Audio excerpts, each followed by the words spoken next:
আসসালামু আলাইকুম রহমতুল্লাহ। আজকে আপনাদের সামনে উপস্থিত হলাম মানে বিশেষ একটা বিষয় নিয়ে। এটা হচ্ছে এই যে আমার হাতে একটা কাগজ দেখতে পাচ্ছেন, এটা হচ্ছে একটা কোট কবলা।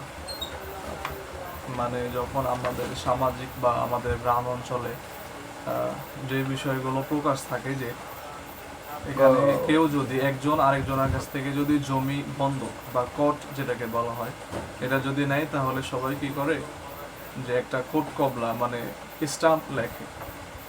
যে এই আমরা যে স্ট্যাম্পগুলো লিখি, যে দেখতে পাচ্ছেন যে এই স্ট্যাম্পটা আমরা লিখেছি, এটা একটা মাত্র স্ট্যাম্প না, এটার দাম হচ্ছে মাত্র 50 টাকা।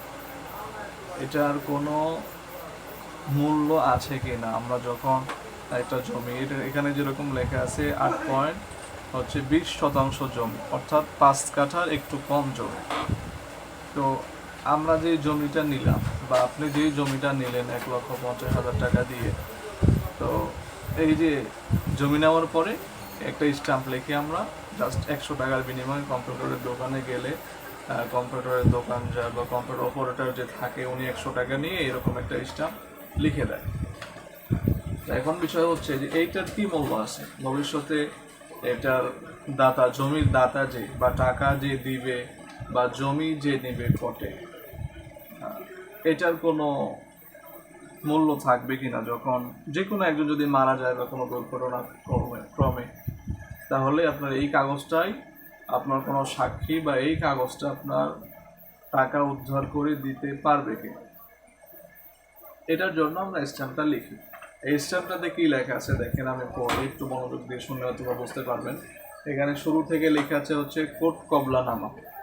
তো দাতা মোহাম্মদ তজিবুর রহমান, পিতা মৃত অনাথ মণ্ডল, সাং দাঁতপুর বরগাছি পবা রাজশাহী, পেশা কৃষি, জাতীয়তা বাংলাদেশি, ধর্ম ইসলাম।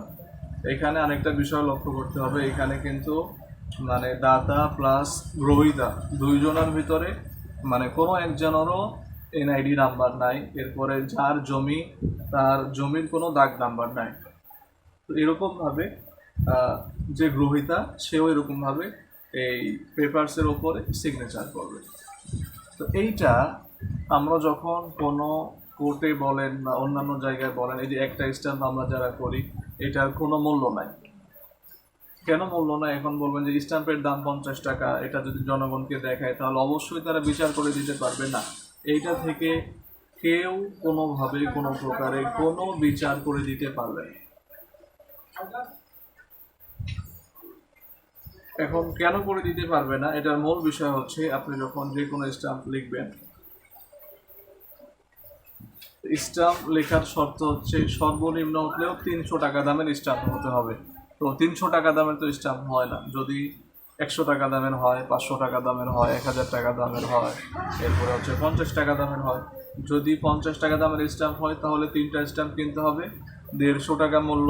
আর যদি 100 টাকা দামের স্ট্যাম্প হয়, এইটা 300 টাকা দিয়ে 3টা কিনতে হবে। এরপরে 3টা স্ট্যাম্প এটা লিখে সিগনেচার বা স্বাক্ষর করার পরে দাতা গ্রহীতা, এরপরে এটা কোর্টে এফিডেভিট করতে হবে, তারপরে আপনার স্ট্যাম্পটা কার্যকরী হবে। আশা করছি সবাই বুঝতে পেরেছেন।